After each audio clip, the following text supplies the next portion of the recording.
Media తెలిసిన media అంటే మన బొమ్మలు వేస్తూ ఉంటారు పేపర్లో. బ్యాంకింగ్, ఆర్థికం, బిజినెస్, వ్యాపారం, హెల్త్ కేర్, ఆరోగ్యం అంటే మెడిసిన్, హాస్పిటల్ సర్వీస్. ఇక లాస్ట్లో విద్యా వ్యవస్థ. ఈ వ్యవస్థలో 8లో ఎస్సీ ఎస్టీ బీసీల పాత్ర ఏంటి అనే బుక్ రాసినాను నేను. శ్రీనివాసరావు గారు ప్రజెంట్ చేస్తాను. క్లుప్తంగా చెప్పాలంటే సుప్రీంకోర్టు ఉంది కదా, ఎంతమంది జడ్జిలు ఉన్నారో ఏదే చెప్పాలి. ఎవరు చెప్పగలరు? సుప్రీంకోర్టులో ఎంతమంది జడ్జిలు ఉన్నారు? అంటే మీరేం అవమానం పడదు, తెలిసింది చెప్పండి. 34 మంది ఉన్నారు. అమ్మా, ఆ 34 మందిలో బ్రాహ్మణులు ఎంతమందో తెలుసా? 32. చాలా. ఆ దేశంలో ఎంతమంది ఉన్నారు? వాళ్ళు దేశంలో ఎంతమంది ఉన్నారు? సంఖ్య జనాభా 5 కోట్ల మంది ఉన్నారు బ్రాహ్మణులు. బీసీలు ఎంతమంది ఉన్నారు? 80 కోట్ల మంది ఉన్నారు. ఎస్సీలు ఎస్టీలు కలిపి ఒక 12 కోట్లు, మిగతా ముస్లిమ్స్ 14 కోట్లు. ఏమా ఈ రకంగా ఉంటే ఈ బ్రాహ్మణులు 34 పోస్టులు ఉంటే 32 వాళ్ళే. అవే ఇందులో రాసి ఈ దేశాన్ని నడిపించే క్యాబినెట్ సెక్రటరీలు ఉన్నారు. పొద్దున మళ్ళీ ఏ చెప్తా ఉంటాడు అందరికీ.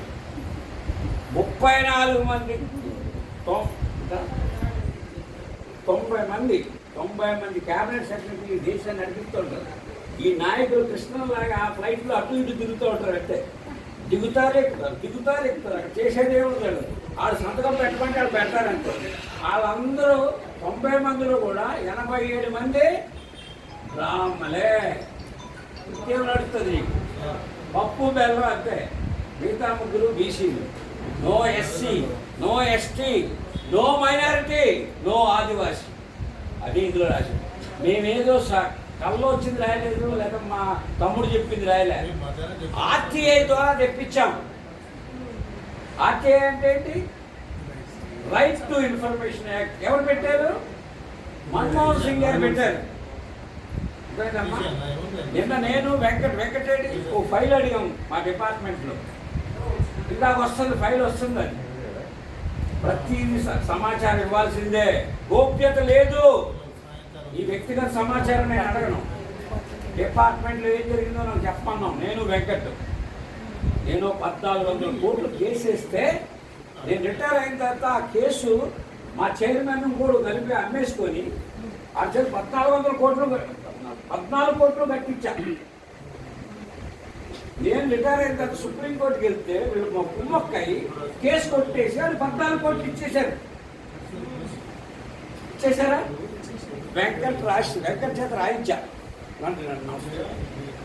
ఆ ఫైల్ ఇమ్మన్నాను, ఆ ఫైల్ తయారు చేశారు. ఎలా ఓడిపోయి చెప్పమన్నా. ఎవడు ఆఫీసులో ఉన్నాడు అప్పుడు అడగాలి, ప్రశ్నించాలి. నేను అందులో పనిచేసిన వాడినే. నీకు చెప్పాలంటే ఎన్నో కథలు చెప్తాను నేను. ఇట్లా ప్రతి రంగంలో మీడియా ఉంది. మీడియాలో ఒక్క బీసీ ఎస్సీ ఎస్టీ మైనారిటీ ఎవ్వరు లేదు. అంత అగ్రవర్ణాలే ఉన్నారు. మళ్ళీ అమ్మాయి అగ్రవర్ణాలు అంటే ఎవరు ఆడతారు? నేనే. ఏమంటే మీడియా అనేది ఉంది కదా. నేను రాహుల్ గాంధీని ఓ రోజున అడిగా వెళ్ళి, కాంగ్రెస్ పార్టీ చాలా అన్యాయం చేసింది దేశానికన్నా. హౌ అన్నాడు. చాలా మంచి పనులు చేశారు కదా సార్.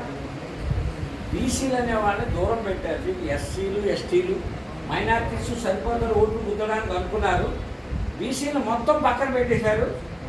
ఏంటి ఆ దెబ్బతోటి వాళ్ళ దేశంలో ఒక రకమైన ఊళ్ళకు ఏర్పాటు వచ్చేసింది, తేడా వచ్చేసింది.